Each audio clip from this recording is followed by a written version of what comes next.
अस्सलाम वालेकुम नाज़रीन, प्रोग्राम चाय की प्याली में खुश आमदीद। मैं हूँ आपकी मेज़बान हुरैन तबस्सुम और मेरे साथ मौजूद हैं डॉक्टर तारिक हाशमी साहब। अस्सलाम वालेकुम। सर, आज भी हमेशा की तरह एक उलझन है।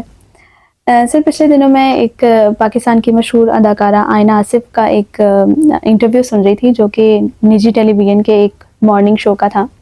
तो सर, शो के दौरान डिप्रेशन के हवाले से बात हुई, नफ्सियात के हवाले से बात हुई और बात करते करते, तबसरा करते करते एक बहस छिड़ गई। और फिर ज़ाहिर सी बात है कि ये मौज़ू भी ऐसा है कि बात से बात निकलती है। तो सर, आयना आसिफ ने अपनी बातों के दौरान उनका ये कहना था कि जब भी हम किसी थेरेपिस्ट के पास जाते हैं, किसी माहिर नफ्सियात के पास जाते हैं, तो हर बार उनका यही कहना होता है कि नमाज़ पढ़ो। और फिर उन्होंने साथ ये भी कहा कि नमाज़ पढ़ना ज़रूरी भी है। और फिर उनके जो साथी अदाकार हैं अबुल हसन, उन्होंने इस बात को जब आगे बढ़ाया तो उन्होंने ये भी कहा कि नमाज बिल्कुल ज़रूरी है, लेकिन हर मसले का हल नमाज नहीं है। तो सर, ये जो चंद अल्फाज थे, ये सोशल मीडिया पे इतने ज़्यादा वायरल हुए कि लोगों ने जो है वो जी भर के इस पे तबसरे किए। और उन तबसरों में अगर देखा जाए तो ज़्यादा तनकीद सामने आती है, ज़्यादा मज़म्मत सामने आती है। और फिर मुझे आपकी बात भी याद आती है कि आप अक्सर कहते हैं कि जो हमारे मनफी रवैये हैं, उनमें से एक रवैया ये भी है कि हम फ़ौरी तौर पर रद्द-ए-अमल ज़ाहिर करते हैं, फ़ौरी तौर पर भड़क उठते हैं। तो सर, आपसे जानना चाहूँगी कि आप ये जो बयान है जिस पर इतने ज़्यादा तबसरे चल रहे हैं, आप इसको किस निगाह से देखते हैं? आपकी राय क्या है? क्या कहेंगे इस हवाले से? अच्छा हुरैन, ये आपका सवाल उन सवालों के झैल में आता है जो हसास रहे हैं। और जब भी कोई हसास सवाल हमारे सामने आता है तो ज़ाहिर है कि हम उसका जवाब जो है अपने नाज़रीन की ज़हनी सतह के मुताबिक भी देते हैं और इस अंदाज से देते हैं कि हमारी बात उन तक पहुंच जाए और कोई ऐसी हसासियत भी जन्म ना ले कि जैसे हमारे मुआशरे में फिर इस तरह के जवाबों का एक रद्द अमल होता है।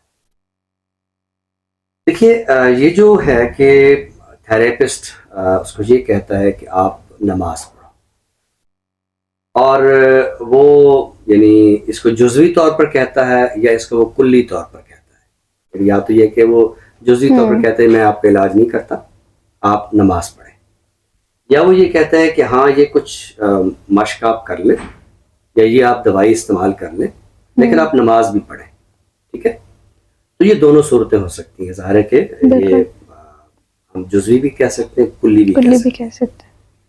अच्छा, जुज़वी हो या कुल्ली हो, सबसे पहले तो हमें ये देखना चाहिए कि जो भी इबादत है उसके साथ उसका एक मकसद भी बयान किया जाता है। मसलन नमाज का ये मकसद बयान किया जाता है कि ये आपको बुराई और बेहयाई के कामों से रोकती है। ये इस तरह के मकासद आपको बयान किए गए। या आप एक सफ में खड़े होते हैं तो आपके माबैन एक इत्तेहाद व इत्तेफाक पैदा होता है। ये जो गुज़श्ता कुछ बरसों से एक तासुर उभरा है या हमने इनके मकासद का ये तयन कर लिया है कि इनसे सुकून मिलता है, इस पर हमें गौर करना चाहिए। देखिए, इबादत जो है वो एक मकसद के लिए है। आपने उससे सुकून हासिल करना चाहा है तो सबसे पहले तो आपको ये देखना चाहिए आप किस तरह का सुकून चाहते हैं, और क्या ये इबादत सुकून के लिए हैं या ये आपको अमल पे मजबूर करने के लिए है। यहाँ मजबूर से मुराद है आपको अमल की तरफ राग़िब करने के लिए। अब हमारा मसला ये है कि चूँकि हम गुज़श्ता 10-15 बरसों में बहुत ज़्यादा सुकून ये मुआशरे में एक लफ्ज़ रिपीट होता है, तो हमने इबादत के साथ भी ये एक चीज़ जो है वो जोड़ ली है। आप जानती हैं कि एक आलिम दीन है मौलाना तारिक जमील, बहुत मुमताज़ आलिम दीन है। उनका बेटा जो है वो डिप्रेशन से उसका इंतकाल हुआ है। तो क्या वो बच्चा नमाज नहीं पढ़ता होगा? ज़ाहिर है कि वो नमाज पढ़ता है, ठीक है, लेकिन वो चूँकि डिप्रेशन का मरीज़ है तो उस आलिम दीन ने भी उसका इलाज करना मुनासिब जाना है। यानी कोई भी मरज़ आपको लाहिक होता है तो उसके इलाज का बाकायदा आपको शरई तौर पर हुक्म दिया गया है कि आप उसका इलाज करवाइए। किसी इबादत से किसी बीमारी का इलाज ये हमारी अपनी जो समझिए कि एक ज़हनी पैदावार है। अच्छा, अब एक गुफ्तगू का ये पहलू भी हो सकता है कि देखिए अल्लाह का जिक्र जो है वो दिलों को सुकून देता है, ये हम अमूमन जुमला सुनते हैं और इस सिलसिले में हम एक कुरान शरीफ की आयत भी बयान करते हैं कि अला बिज़िक्रिल्लाहि तत्मइन्नुल कुलूब, कि अल्लाह का जिक्र जो है वो दिलों को इत्मीनान देता है। میں نے کیا لفظ بولا؟ اطمینان. تو اطمینان جو ہوتا ہے یہ ایک اور چیز ہے. ہم نے اس کا ترجمہ سکون کر لیا کہ اللہ کا ذکر جو انسان کے دل کو سکون دیتا ہے. نہیں، اللہ کا ذکر اطمینان دیتا ہے. کبھی ہمارے دوست اگر عربی جاننے والے یا جو لغت کو کھنگالتے ہیں تو بتا سکتے ہیں کہ سکون اور اطمینان یہ دو الگ الگ چیزیں ہیں. اب آپ دیکھیے کہ وہ قومیں جنہوں نے ترقی کی ہے، وہ قومیں جنہوں نے جو آگے بڑھی ہیں، آخر وہ بھی تو عبادات کرتی ہیں نا، اور اس میں ہم خود بھی شامل ہیں. یعنی ہم جب اپنے ماضی کی بات کرتے ہیں تو ہم نے کیا کہتے ہیں سلطنت عثمانیہ بنائی، ہم نے اندلس میں 700 سال حکومت کی، خود یہاں ہندوستان میں مسلمانوں کی حکومت رہی. تو کیا وہ عبادت نہیں کرتے تھے؟ لیکن نہیں.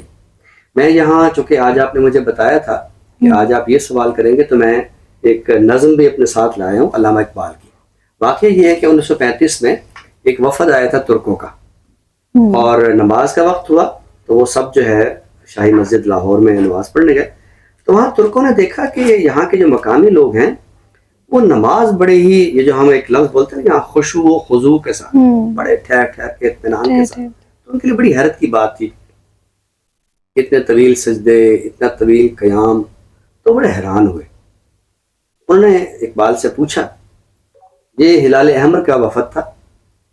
تو اقبال نے اس پہ ایک نظم کہی، کہا مجاہد ترکی نے مجھ سے بعد نماز، طویل سجدہ ہیں کیوں اس قدر تمہارے امام. وہ سادہ مرد مجاہد، وہ مومن آزاد، خبر نہ تھی اسے کیا چیز ہے نماز غلام. کیا اصطلاح استعمال کی؟ نماز غلام. یعنی غلاموں کی نماز اور ہوتی ہے، اور جو عمل کرنے والی قومیں ہوتی ہیں ان کی نماز اور ہوتی ہے. وہ جو ہے نا کہ ملا کی اذان اور ہے، مومن کی اذان اور. تو جہاں اذان میں فرق ہوتا ہے وہاں نماز میں فرق ہوتا ہے.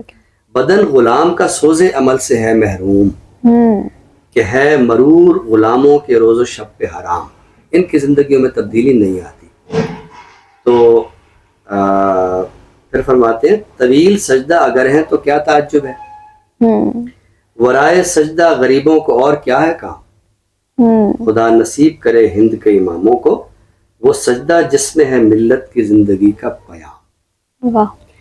تو بات یہ ہے کہ آپ کے پاس کوئی مریض آیا ہے تو آپ اس کا علاج کیجیے.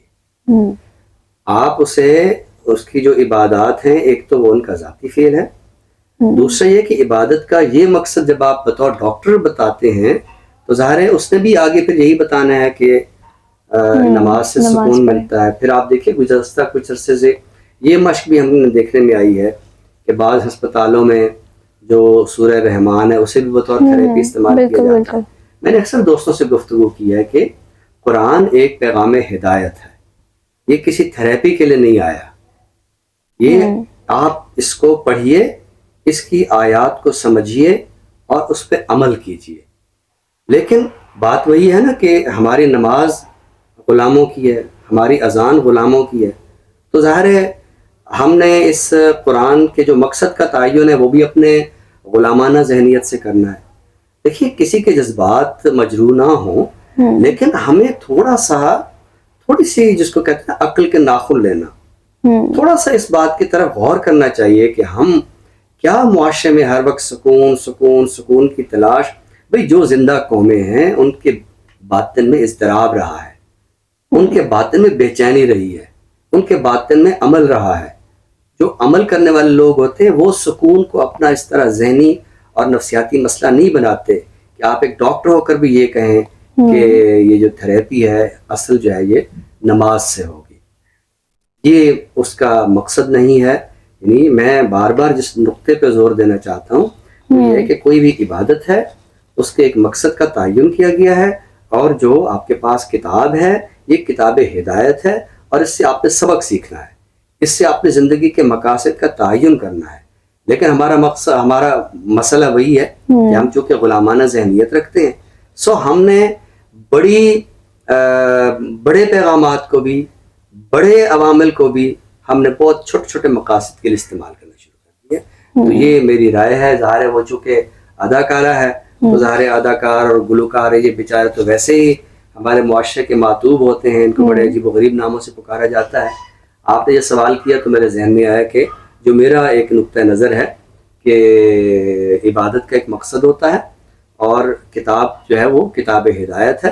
اس سے آپ کسی تھراپی یا سکون کی تلاش کریں گے تو یہ آپ کی اپنی ایک بقول اقبال غلامانہ ذہنیت ہے. بہت خوب سر، بہت ہی عمدہ گفتگو کی اور بہت ہی جاندار گفتگو تھی آپ کی، اور جو سکون اور اطمینان میں آپ نے ایک فرق کو واضح کیا ہے وہ یقیناً ہمارے لیے بہت آگے چل کے فائدہ مند ہوگا. اور اقبال کی نظم سے تو ایک سماسا بن گیا گفتگو کا.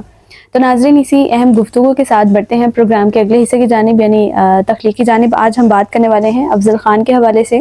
بہت عمدہ شاعر ہیں، بہاولپور سے آپ کا تعلق ہے، اور آپ کے شعری مجموعوں میں تو بھی میں بھی، ایک عمر کی مہلت اور وہی ملوں گا تجھے، یہ 3 آپ کے شعری مجموعے منظر عام پر آ چکے ہیں. تو سر آج ان کے حوالے سے کیا عطا کریں گے؟ افضل خان کے آخری مجموعہ کلام وہیں ملوں گا تجھے، اس کا آپ نے ذکر کیا، تو اس سے میں نے ایک غزل منتخب کیا، تو یہ اپنے سامعین کی نظر کرتے ہیں.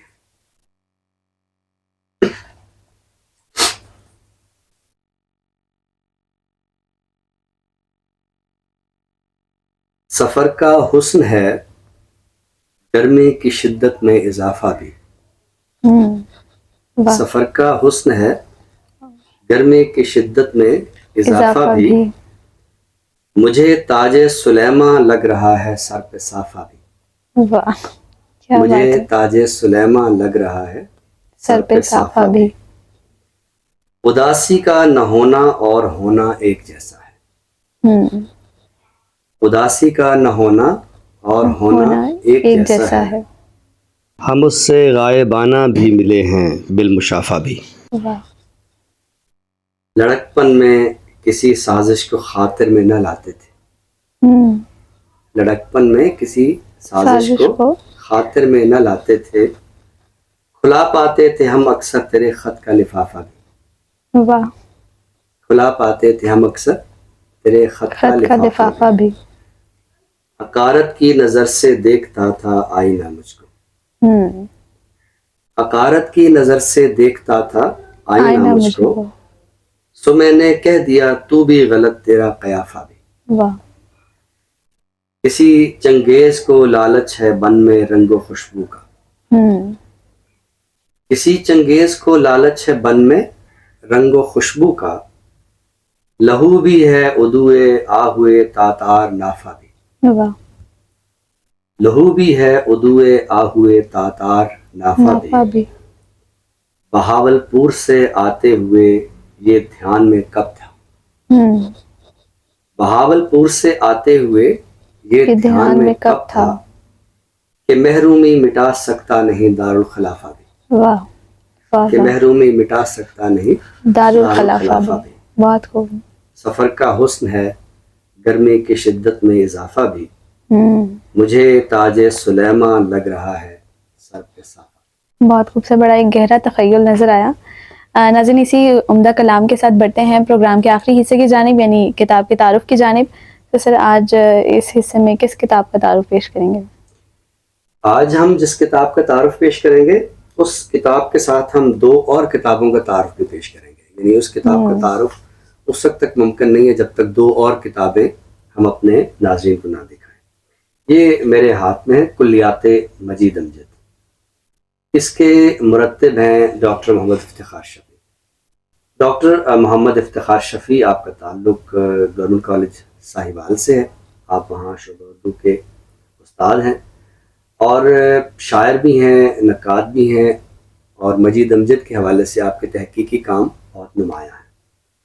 تو یہ ہمارے سامنے ہے کلیات مجید امجد، اس کو مرتب کیا ہے ڈاکٹر محمد افتخار شفیع. اچھا، اس پر مزید بات کرنے سے پہلے ظاہر ہے کہ ہمارے جو طلبہ و طالبات ہیں وہ جس کلیات کو جانتے ہیں، اور عموماً یہ سوال بھی آتا ہے کہ کلیات مجید امجد کو مرتب کس نے کیا ہے، تو عموماً یہی جواب ہوتا ہے کہ ڈاکٹر خواجہ محمد زکریا نے. اور ظاہر ہے کہ یہ جواب جو ہے وہ کسی حد تک درست بھی ہوتا ہے. تو یہ ظاہر ہے کہ کلیات مجید امجد جو ڈاکٹر خواجہ محمد زکریا کا ہے تو یہ بھی ہمارے سامنے ہے، اور یہ وہ معروف کلیات ہے کہ جس کا ذکر طالب علم کرتے ہیں یا طالب علم مجید امجد کو پڑھنے کے لیے اس کلیات کو دیکھتے ہیں. अच्छा, ये कुलियात मुरत्तब किया गया था 1988 में, और दिलचस्प बात यह है कि बिल्कुल इससे पहले एक और कुलियात भी मुरत्तब किया गया जो 1987 में आया था, और ये लौहे दिल के उन्वान से है, और इसके मुरत्तब है ताज सईद। अच्छा देखिए, ये जो जदीद शुरा होते हैं, इनके कलाम की तदवीन के मसाइल उन शुरा से मुख्तलिफ है जो हमारे क्लासिकी शुरा है। यानी उनका ये होता है कि कहीं कोई मखतूता पड़ा है, या कोई अव्वली उसकी इशात हुई है, या मुख्तलिफ मखतूतात हैं तो किसी एक को असासी नुस्खा जो है वो करार दिया जाता है। जदीद शुरा का ये होता है कि ज़ाहिर इनका कोई उस तरह मखतूता तो कहीं मौजूद नहीं होता। तो ये होता है कि या तो कलाम इनका डायरियों में होता है, या इनका कलाम को एक या दो या चंद मजमुओं की सूरत में छप चुका होता है, और बाकी कलाम जो है वो मुख्तलिफ रसाइल में मुंतशिर हालत में होता है। तो मुदव्विन जो है वो फिर इन तमाम वसाइल को इस्तेमाल करता है, इन तमाम माखज़ को देखता है। ज़ाहिर इस सिलसिले में लौहे दिल के जो मुरत्तिब हैं ताज सईद साहब, उन्होंने अपनी काविश की, और वो ज़ाहिर पहली काविश थी। दूसरी अहम तरीन काविश जो 1988 से लेकर तो आज 2025 तक जो है तालिब इल्म उसी से आगाह हैं। लेकिन कुलियात मजीद अमजद जो कि मुरत्तिब किया है डॉक्टर मोहम्मद इफ्तिखार शफ़ी, ये इससे पहले वाले कामों के निस्बत बहुत जो एक हम मार्केट में एक लफ्ज़ बोलते हैं एडवांस है या फ्रेश है। तो इसकी फ्रेशनेस जो है सिर्फ ये नहीं है कि ये अभी ताज़ा है, बल्कि इसकी फ्रेशनेस ये है कि गुज़श्ता दो जो तदवीन के काम हैं उनमें जो फ़रोग गुज़ाश्ते रह गई, एक तो वो दूर हो गई। दूसरा ये है कि इसमें इन्होंने कलाम के बहुत अच्छे हवाशी लिखे हैं, जिससे कि हमें मजीद अमजद के ज़हनी इर्तिका के बारे में पता चलता है। मजीद अमजद जो अपने मिसरों को उनकी तराश खराश करते थे उनके बारे में पता चलता है। फिर जो हुस्न डॉक्टर ख्वाजा मोहम्मद ज़करिया साहब ने रखा था कि हमने कलाम को एक सन के लिहाज से रखना है, तो वो जो सनीन की तकसीम है तो वो भी इसमें रखी गई है। तो ये मैं समझता हूँ कि बहुत ही उम्दा काम है। और जैसे मैंने कहा था कि इन्होंने एक बहुत यानी हवाशी बहुत उम्दा लिखे हैं। मसलन ये पजमुर्दा पत्तियाँ, ये एक नज़्म है, तो इसके नीचे उन्होंने एक हाशिया लिखा है कि कुलियात मजीद अमजद मुरत्तबा डॉक्टर ख्वाजा मोहम्मद ज़करिया में इस शेर के कवाफी 7 हैं। यानी एक हम लफ्ज़ इस्तेमाल करना हाथ, उसको हम लिखते हैं ते दो चश्मी है के साथ हाथ, लेकिन इसको हम काफिये के तहत जो है हाथ भी लिखते हैं। तो मजीद अमजद ने कैसे लिखा और वहाँ कुलियात में कैसे आया, तो ये उन्होंने इस पर एक बहुत उम्दा हाशिया लिखा है। तो ये मैं समझता हूँ कि अगर आप मजीद अमजद को, उसके कलाम को एक सही और दुरुस्त मतन के साथ देखना चाहते हैं तो डॉक्टर इफ्तिखार मोहम्मद शफ़ी का ये कुलियात जो 2024 में मंजर आम पे आया, इसको तालिब इल्म अगर आप देखेंगे तो एक तो आपको कलाम की ज़मानी तरतीब मालूम होगी, फिर जो मतन की एक दुरुस्त शक्ल है जो मजीद अमजद ने ख़ुद भी बरकरार रखी, तो उसको अगर आप देखना चाहते हैं तो इस कुलियात को ज़रूर देखिए। कुलियात मजीद अमजद, शायर हैं मजीद अमजद और मुरत्तिब है डॉक्टर इफ्तिखार शफ़ी। बहुत खूबसूरत मजीद अमजद के हवाले से एक अहम किताब का तारुफ आपने पेश किया। नाज़रीन, इसी के साथ ही हम आपसे इजाज़त चाहेंगे। नए मौजू के साथ इंशाल्लाह आपकी खिदमत में दोबारा हाजिर होंगे। तब तक के लिए अपनी मेज़बान हुरैन तबस्सुम और डॉक्टर तारिक हाशमी साहब को दीजिए इजाज़त। अल्लाह हाफ़िज़। अल्लाह हाफ़िज़।